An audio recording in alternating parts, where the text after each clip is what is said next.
श्री सद्गुरु महाराज जी की जय। सत्संग सुधा भाग 3 से गुरु महाराज का प्रवचन। अंतःकरण को पवित्र रखो। प्यारे लोगों, अपने शरीर को शौच से पवित्र करो, किंतु इतने से ही यह पवित्र नहीं होता है। हृदय की पवित्रता असली पवित्रता है। हृदय में पाप विचार न आने से हृदय पवित्र होता है। हृदय में पाप विचार आने से पाप करते हैं। इस पाप विचार से लोगों को डरना चाहिए। पाप विचार करने से बाहर में लोग नहीं देखते हैं, किंतु परमात्मा सभी जानते और देखते हैं। यदि कोई पाप करता है तो परमात्मा के सामने करता है, क्योंकि परमात्मा सब जगह है। बाहर में भी यदि कोई किसी को पाप करते देख लेता है तो लोग उसे दूर दुराते हैं। इसलिए पाप नहीं करना चाहिए। पाप करने वाले को लोग लजाते भी हैं। अपने शरीर की शुद्धि बाहर में शौचादि से और अंतःकरण की शुद्धि पवित्र कर्म करने से होती है। तुम्हारा शरीर शिवालय है, विष्णु मंदिर है। इसके लिए पैसे खर्च करने की ज़रूरत नहीं। अपना अंतःकरण शुद्ध करना होता है। बाहर में लोग शिवालय देवालय बनाते हैं। इससे संसार में भले कुछ प्रतिष्ठा हो, किंतु उससे उनको मोक्ष नहीं मिलता। यदि अपने अंतःकरण को शुद्ध करता तो उससे मोक्ष हो जाता। संतों ने कहा कि यदि अपने को शुद्ध करके रखो तो तुम्हारा शरीर शिवालय है। इसमें शिव जी का दर्शन होता है। बाहर में लोग शिवलिंग को मोल लेते हैं, लोगों का बनाया हुआ, किंतु आपके अंदर ज्योति रूप और नाद रूप शिवलिंग परमात्मा का बनाया हुआ है। इसका ध्यान करते करते परमात्मा मिल जाते हैं। इसलिए शब्द की बड़ी महिमा है। ज्ञानियों ने कहा कि जो अपने अंदर में ठाकुर जी को देखना चाहता है वह अपने अंदर ध्यान करता है।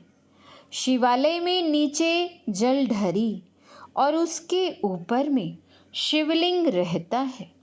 उसी तरह अपने शरीर रूप शिवालय में ज्योति बिंदु जल ढरी और उसके ऊपर नाद शिवलिंग है। परमात्मा ने अमीर गरीब, धनी निर्धन सबके लिए उनके शरीर में शिव जी की स्थापना कर दी है। सब कोई दर्शन कर सकते हैं। इसमें जाति पाति, धनी निर्धन, विद्वान अविद्वान की कोई बात नहीं। यदि जाति पाति की बात रहती तो कबीर साहब, गुरु नानक साहब कौन पढ़े लिखे थे। संत रविदास और स्वपच भक्त कौन ऊंची जाति के थे। जैसे शिवालय को पवित्रता से रखते हैं, उसी तरह अपने शरीर को भी पवित्र रखो। और जिस किसी ने संसार में बड़ा बड़ा काम किया है उसका नाम आज है, किंतु उसको मोक्ष नहीं मिला। यदि अपने अंतर की सफाई रखें और ध्यान करें तो उसको मोक्ष मिलता है।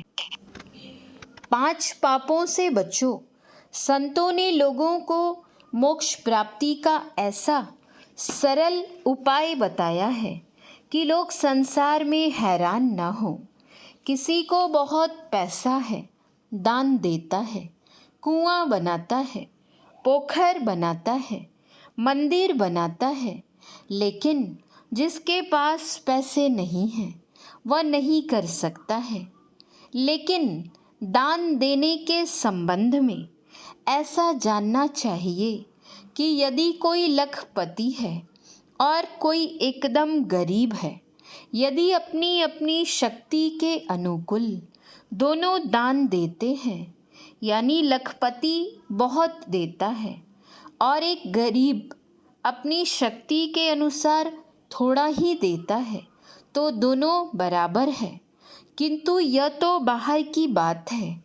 असली बात है अपने शरीर को, अंतःकरण को पवित्र रखो। ध्यान करो तो मोक्ष मिलेगा, सारे दुखों से छूट जाओगे। श्री सद्गुरु महाराज की जय। यह प्रवचन भंगहा कटिहार में 1/7/1955 ईस्वी प्रातःकाल में हुआ था। श्री सद्गुरु महाराज की जय। महर्षि में ही अभिनंदन ग्रंथ से मंगलमय संस्मरण, वाणी में प्रकाश, पूर्व जन्म का संस्कार था। संभवतः इसी कारण जैसे ही मैंने महर्षि में ही परमहंस जी का नाम सुना, वैसे ही मेरे मन में उनके प्रति अजीब आकर्षण पैदा हुआ और उनसे मिलने की अभिलाषा से बराबर संतमत सत्संग में सम्मिलित होने लगा। इस भांति लगभग 1 वर्ष सत्संग करते हो गए। अब दीक्षा प्राप्त करने के लिए मन विह्वल होने लगा। हमारे सौभाग्य से गांव के समीप परेल कोदरा भित्ता के सत्संग मंदिर में पूज्यपाद महर्षि जी पधारे हुए थे। सुनते ही मैं दौड़ा हुआ सा वहाँ गया। सत्संग के बाद दीक्षा देने की प्रार्थना की। उन्होंने मेरे शरीर को ऊपर से नीचे तक भली भांति निहारा और दीक्षा पाने की स्वीकृति मिल गई। मेरी प्रसन्नता की सीमा न रही। दीक्षा पाने के उपरांत 2 वर्ष तक मुझे सिवाय ध्यानाभ्यास के और कुछ भी नहीं रुचता था। यह उनकी मेरे ऊपर अगाध कृपा ही थी। मैंने अपनी थोड़ी सी जमीन में ही सत्संग मंदिर बना रखा था। उसी में मिट्टी खोदकर एक गुफा बनाकर मैं भजन करता था। एक रात्रि में एक सर्प मेरे बैठने के आसन को चारों ओर से घेरे बैठा था। मैं अंधकार में जैसे ही जाकर बैठा कि सांप ने अत्यंत जोरों से फुत्कार किया। उस भयावह आवाज को सुनकर मैं बाहर चला आया। वहाँ कुछ लोग जुट गए। उन लोगों ने सांप को मारने का विचार किया। मैंने उन लोगों से नहीं मारने के लिए विनय की, परंतु लोगों ने नहीं मानी और सियाचरण जी ने उस सर्प को मार डाला। सांप मरने के बाद 2 वर्ष तक मेरे शरीर में रोग और कष्टों की बाढ़ आ गई और सियाचरण जी के ऊपर तो दुख के पहाड़ ही टूट पड़े, जिसने उसका विनाश करके ही दम लिया। इन घटनाओं में हम सद्गुरु का भीतरी और 5 पापों को छोड़ देने का प्रत्यक्ष संकेत पाते रहे और तब से 5 पाप त्याग का नियम अति दृढ़ता से धारण किया। सन 1955 ईस्वी में संतमत सत्संग के वार्षिक अधिवेशन में हम छपरा जा रहे थे। रास्ते में ट्रेन पर एक विद्वान प्रोफेसर से सत्संग वार्ता हुई। उन्होंने बताया कि मेरे गुरु श्री देवरिया बाबा हैं। वे तो अनेकों प्रेमियों को मुंह मांगा वरदान दे देते हैं।